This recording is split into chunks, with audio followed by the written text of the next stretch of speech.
Boa tarde, pessoal.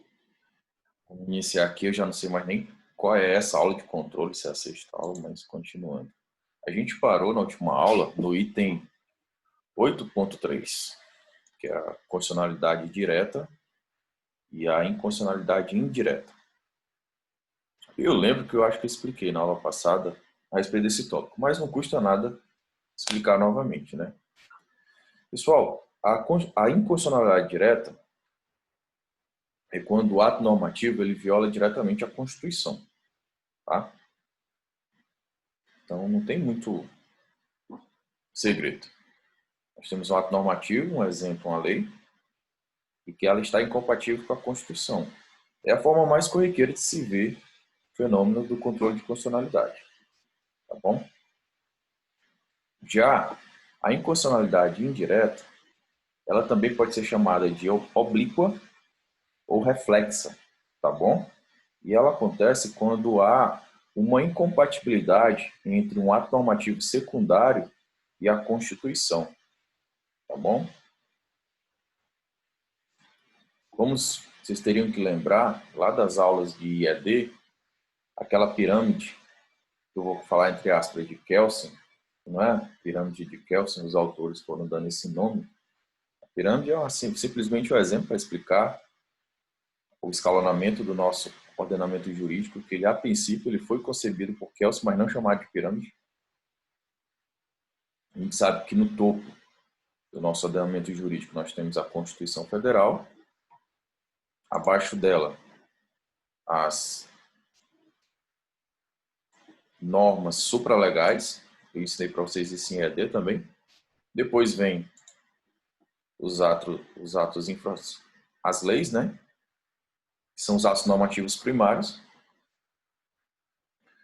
E os atos normativos secundários, que são todos aqueles atos normativos que têm como fundamento de validade substrato a lei. Exemplos são decretos, regulamentos, atos administrativos, tá bom? E esses atos, eles não podem ser objeto de controle de constitucionalidade diretamente, tá bom? Porque quando você verifica uma eventual inconstitucionalidade, não se trata propriamente de uma inconstitucionalidade. Você primeiro tem que verificar se não é o caso de controle de legalidade, tá bom? Então, em regra, e anote o que eu estou dizendo para vocês, em regra, o Supremo Tribunal não admite o controle de constitucionalidade na forma indireta, tá bom? Em regra, a gente vai ver mais lá na frente um detalhe sobre isso. Aliás, a gente vai ver agora no próximo tópico. Anotem aí, tópico 8.4.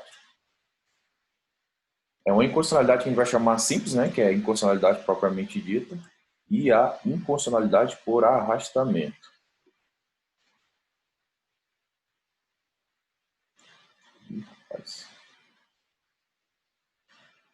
Volta, me copiou aqui.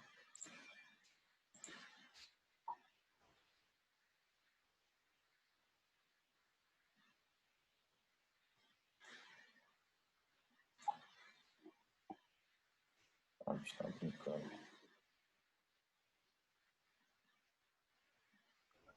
Professor, deixa o Luciano entrar, por favor. Não está aqui não. Tem o Luciano tá pedindo para entrar não aqui. Ele Pede mandou para mensagem aí, ele sair implorando. de novo. Tá.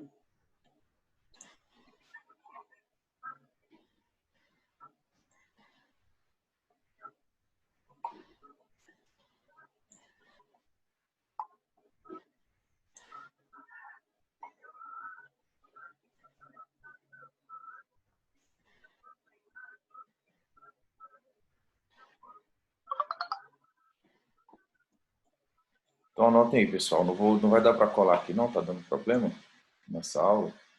Ah, o Luciano que é o Silvano Santiago, é?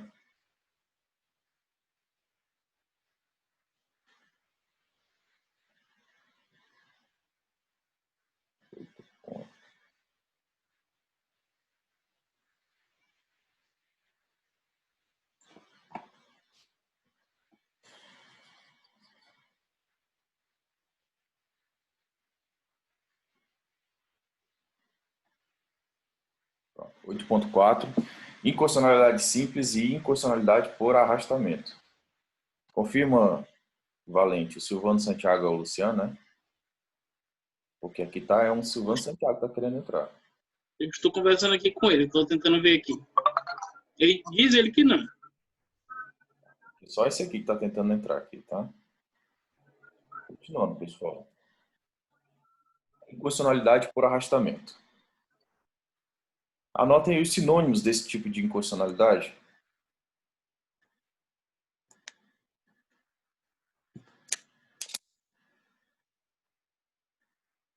É também chamada de inconstitucionalidade consequencial, tá?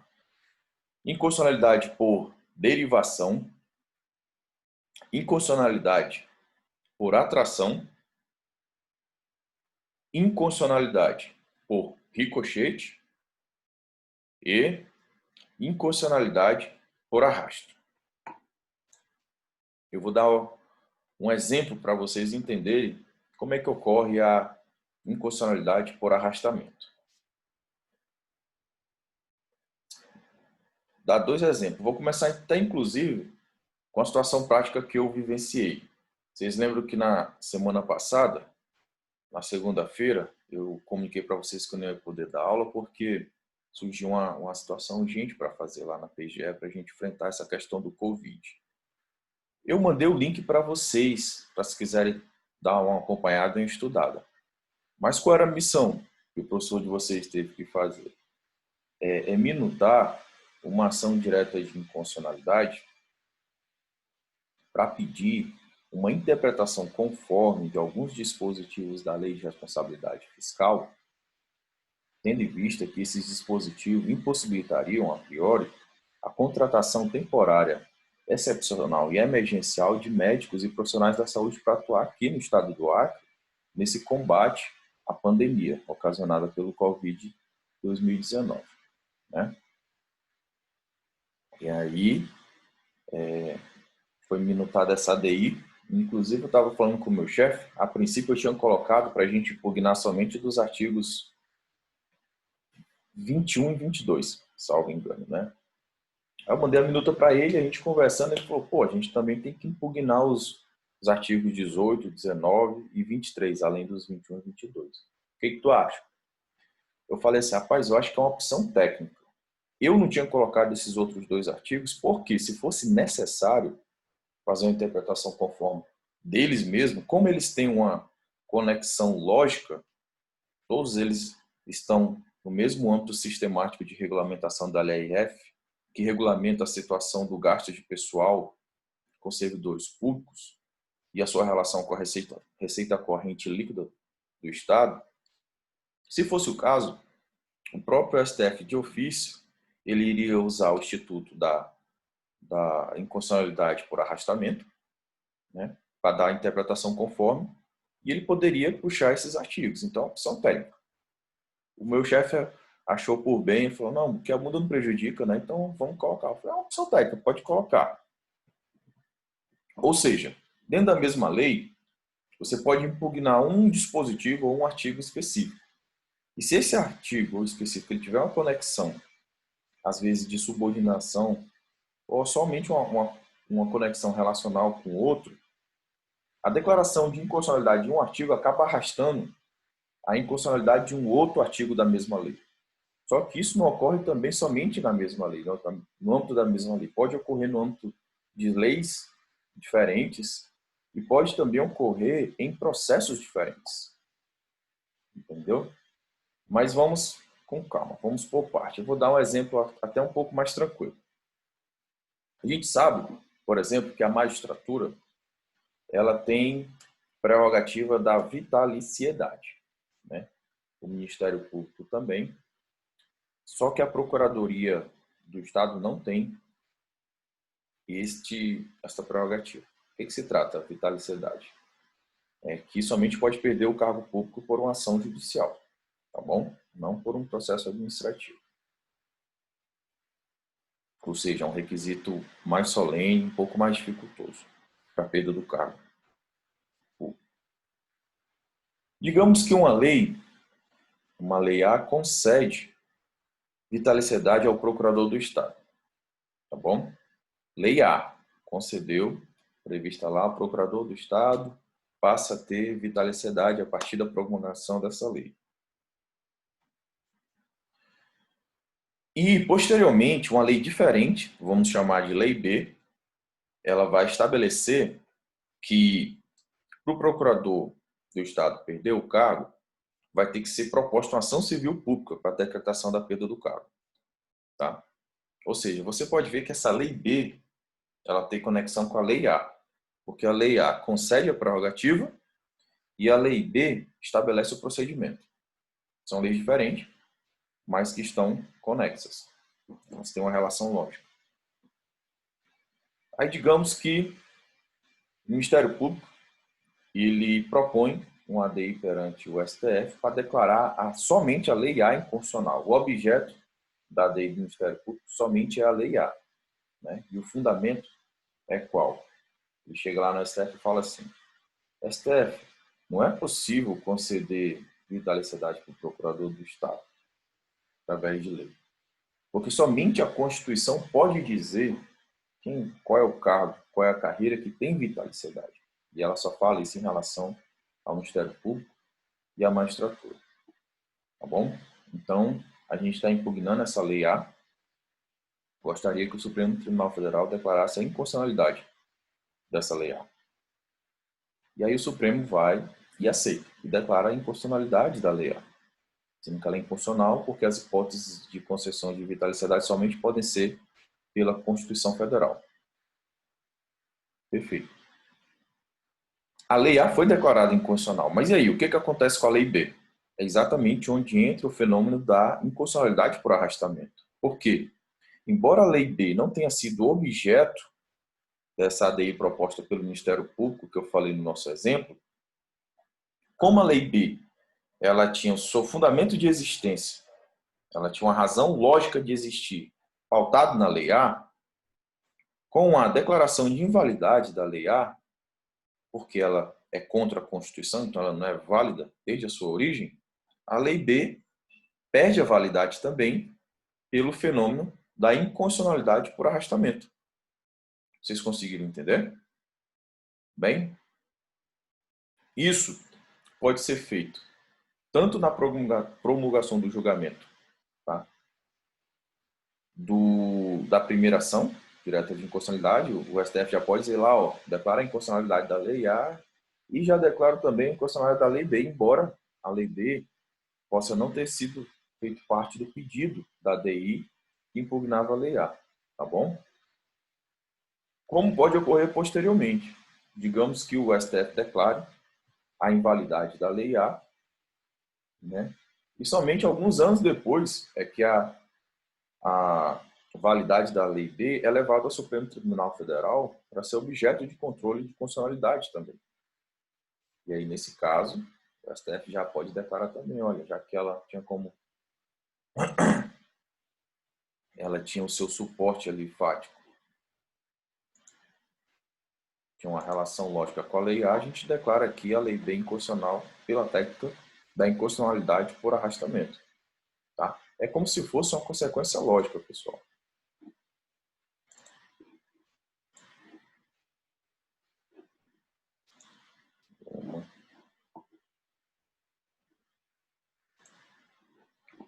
Tá bom? Déria, faça um legalzinho aí na tela, se vocês conseguirem entender bem essa inconstitucionalidade.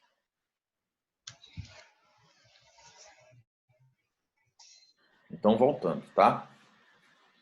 Então, essa inconstitucionalidade por arrastamento tanto pode ser entre leis, como podem ser entre dispositivos de uma mesma lei. Tá bom? A Dani pediu para explicar novamente. Vamos lá. Vamos lá, Dani. Eu vou trabalhar com o mesmo exemplo, tá? Eu dei o exemplo lá da DEI que eu fiz, mas é um pouco mais complexo ali, aquele exemplo. Vamos trabalhar com esse exemplo que ele é mais enxuto, tá? Como eu estava explicando. Dani, vamos primeiro com esse exemplo mais bem simples. Imagina aí a Lei A e a Lei B, tá? A Lei A, uma lei única, concede vitaliciedade para a carreira de procurador do Estado. Lei A, diferente da Lei B. E a Lei B, ela regulamenta como é que ocorrerá a perda do cargo do procurador do Estado que tem vitaliciedade. Então, foi editada primeiro a Lei A, que concedeu a vitaliciedade. Depois foi editada uma Lei B. E essa Lei B, ela só nasceu em razão da Lei A, tá bom? Para regulamentar um direito previsto na Lei A. Ocorre que a Lei A, ela acaba sendo levada ao Supremo Tribunal Federal para ser feito o exame de compatibilidade da Lei A com a Constituição, ou seja, para ser feito o controle de constitucionalidade. E o STF acaba declarando a inconstitucionalidade da Lei A. Tendo em vista que a Lei B ela nasceu em virtude da Lei A, quando se declara a inconstitucionalidade da Lei a Lei B acaba sendo inconstitucional também, pela técnica da inconstitucionalidade por arrastamento. Por quê? Porque é consequência lógica. Já que a Lei B nasceu em razão da Lei a Lei B nasceu mais ou menos para regulamentar a Lei A, se a Lei A é inconstitucional, é inválida, essa invalidade acaba se comunicando, tá, para a Lei B. Acaba, né? Então, a declaração de inconstitucionalidade da Lei A acaba arrastando a inconstitucionalidade da Lei B, tendo em vista que a Lei B ela tem uma conexão lógica necessária com a Lei A. A Lei B só existe em razão da Lei A. Tá bom? É por isso que a Lei B, embora não tenha sido, a princípio, objeto de controle de constitucionalidade, na ação direta de inconstitucionalidade proposta pelo Ministério Público, nesse exemplo que eu acabei de dar para vocês, embora não tenha sido feito parte do pedido dessa ADI, o efeito da declaração de inconstitucionalidade da Lei A acaba alcançando a Lei B. E isso ocorre pela técnica da inconstitucionalidade por arrastamento. Tá bom? Lohana perguntou aqui. Então, uma lei declarada inconstitucional torna outra lei que com ela seja compatível inconstitucional também? Não é que com ela seja compatível, mas é uma outra lei que é dependente da lei declarada inconstitucional. Tá bom?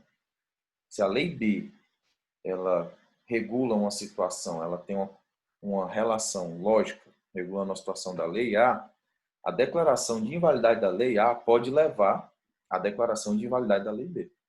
Entendeu? Tá bom? E isso ocorre pelo fenômeno da inconstitucionalidade por arrastamento, porque a inconstitucionalidade da lei A arrasta a inconstitucionalidade da lei B. Tá bom? Qualquer tipo, o Valente perguntou, em caso de lei complementar, também tem essa técnica? Sim, qualquer tipo de lei, tá bom, Valente? O Igor Araújo perguntou, as ações já aplicadas com base nessa lei? Raquel quer entrar só um instante. Demitir. As ações Igor perguntou, as ações já aplicadas com base nessa lei serão nulas ou anuladas? As ações... Acho que o Igor quis dizer as ações propostas, né, com base na primeira ou na segunda lei. O processo perde o objeto, né, Igor? Já que não tem mais o fundamento de validade para a propositura da ação, né, não vai ter mais direito, tá bom? A ser invocado perante o Poder Judiciário. Não vai ter tutela jurisdicional a ser invocada, tá?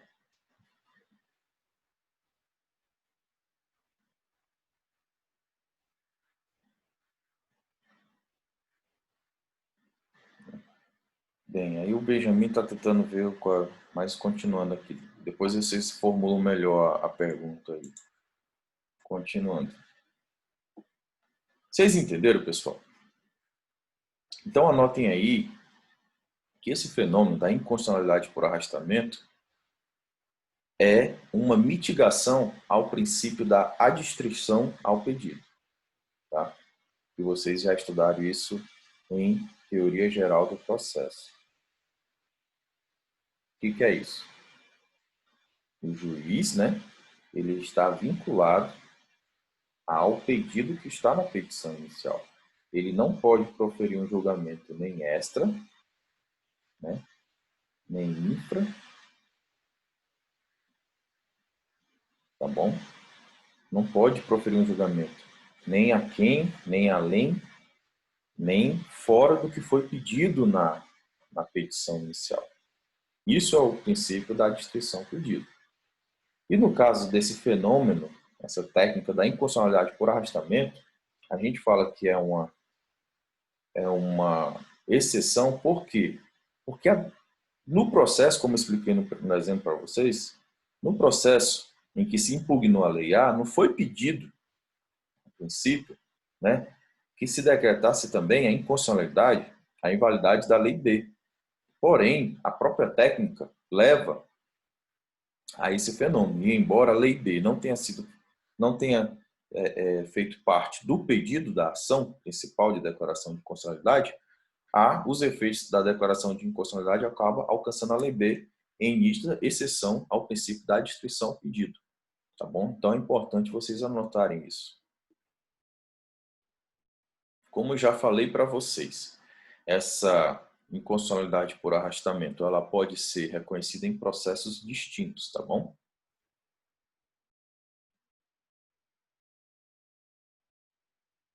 O segundo tempo hoje, Valente, seria o que depois das 4 horas?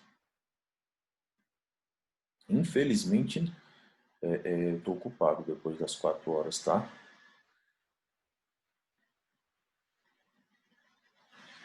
Pessoal, imagina aí, né? Eu gosto de dar aula assim, vocês no concurso público e o examinador chega para vocês e pergunta: candidato, você pode definir para mim o que seria inconstitucionalidade por reverberação?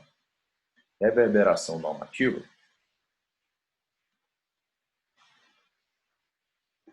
E aí, o que vocês responderiam?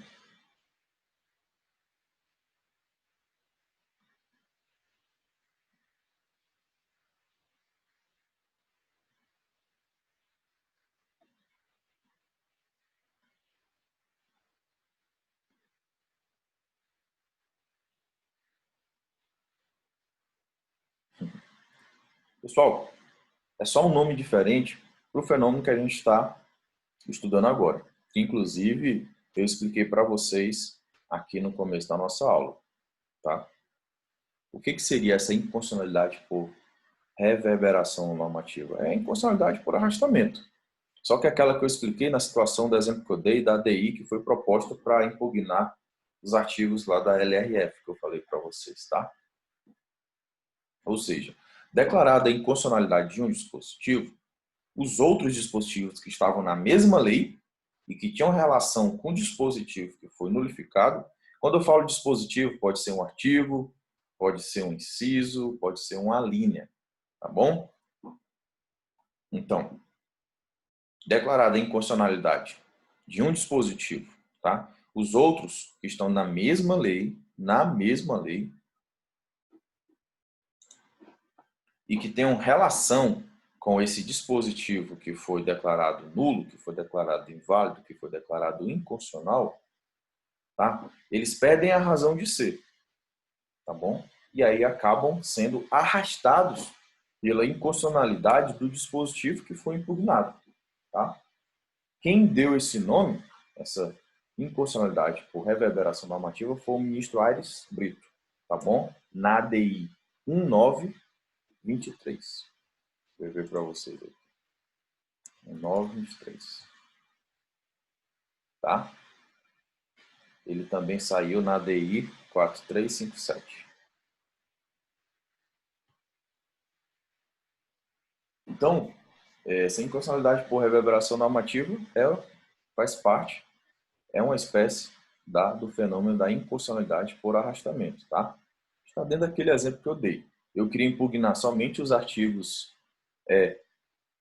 21 e 22, tá? Os artigos 19, 20 e o 23, eles tinham consequência, né? Relação lógica com o artigo 21 e 22. E se tivesse que declarar a inconstitucionalidade deles também, isso poderia ser feito pelo fenômeno da inconstitucionalidade por arrastamento, que pode ser feito de ofício pelo STF, tá bom?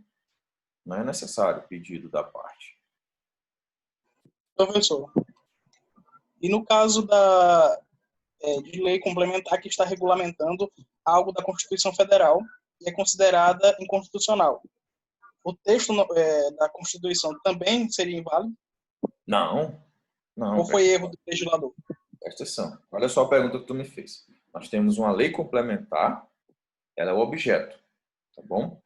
E ela está sendo questionada a sua constitucionalidade, ou seja, o parâmetro é a Constituição ou o bloco de constitucionalidade, que é tudo que é considerado norma constitucional. Eu já ensinei para vocês na primeira aula. Nós temos aí a relação. Tá? Então, você verifica a compatibilidade dessa com essa. Essa aqui tem que ter um fundamento de validade e o seu conteúdo deve estar compatível com a Constituição. Para ser declarada a sua constitucionalidade ou inconstitucionalidade, significa que o conteúdo ou a formalidade do procedimento que deu origem a essa lei não respeitou o texto constitucional, tá? Não respeitou a norma constitucional. Texto não, pelo amor de Deus, norma. Vamos falar em norma. Tá? A teoria do direito avançou muito, já ensinei para vocês que tem muita diferença entre texto e norma. Então, desrespeitou a norma constitucional. Se desrespeitou a norma constitucional, o objeto é declarado inconstitucional. Na pergunta que tu fez, se uma lei complementar, que ela regula um dispositivo da Constituição, se ela é declarada inconstitucional, ela arrasta esse dispositivo da Constituição? Não, não, tá? Porque a Constituição é o parâmetro, não é o objeto. Então seria erro do legislador? Pode repetir a pergunta? Seria erro do legislador de ter feito esse artigo, essa lei? Digamos que sim, a princípio sim. Digamos que passou uma lei que não é compatível com a Constituição. A gente vai estudar mais na frente que às vezes não se trata de erro do legislador, mas de própria transformação no direito e na sociedade. Tá bom? Perfeito. Por isso que é muito, muito interessante estudar controle de constitucionalidade, que a gente verifica umas situações muito interessantes, muito legais, muito curiosas. Tá bom? Continuando. Tem mais alguma pergunta?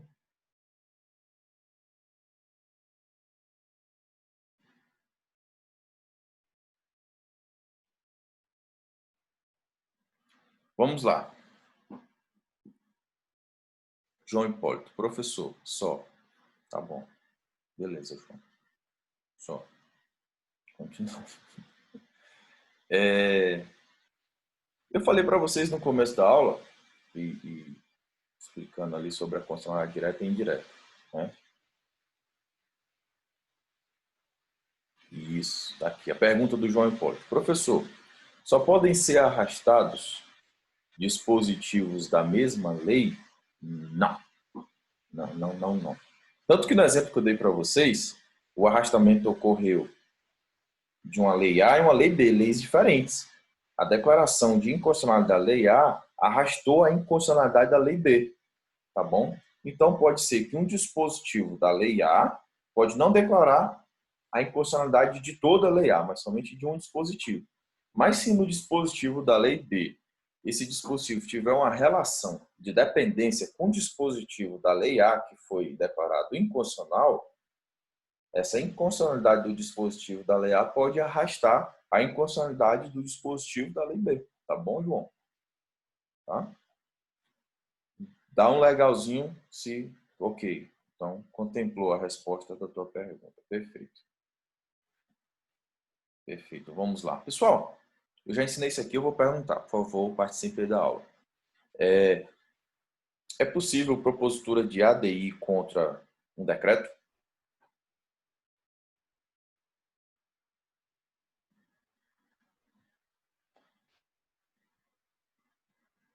Daí, 10 segundos para vocês responderem. Sim ou não? Participem comigo da aula. Sim ou não, fundamente.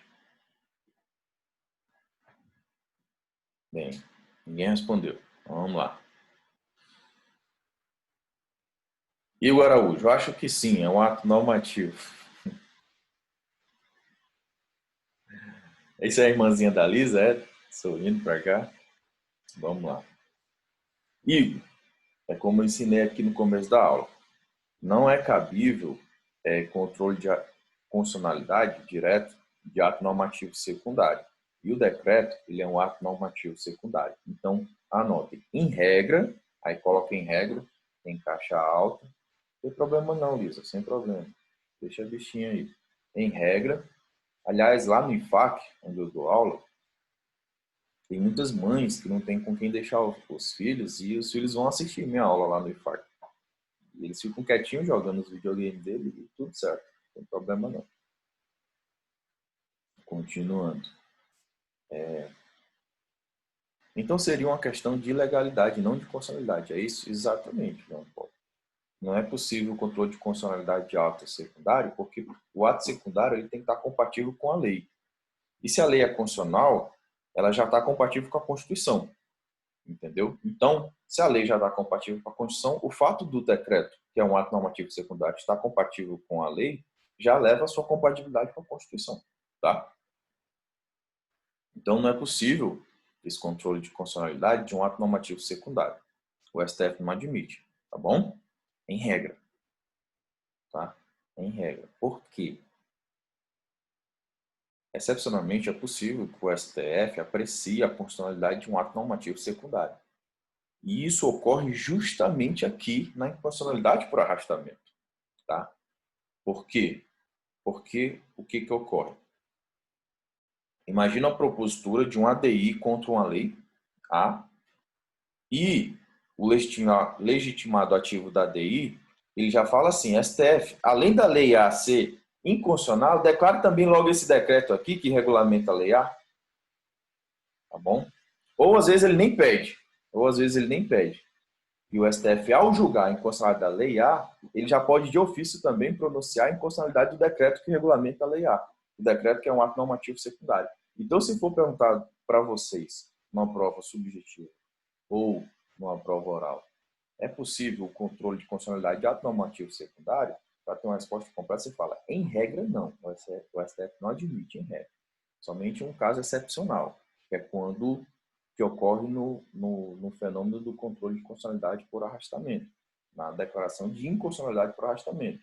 Quando o STF, ao declarar a inconstitucionalidade de um ato normativo primário, ele já também aproveita e declara a inconstitucionalidade do decreto, do ato normativo secundário que regulamenta esse ato normativo primário. Eu vou encerrar esse primeiro bloco e volto daqui 2 ou 3 minutos, que é o tempo que o computador salva a gravação da aula, tá bom, pessoal? É o mesmo link que entra, tá? Vou encerrar aqui agora.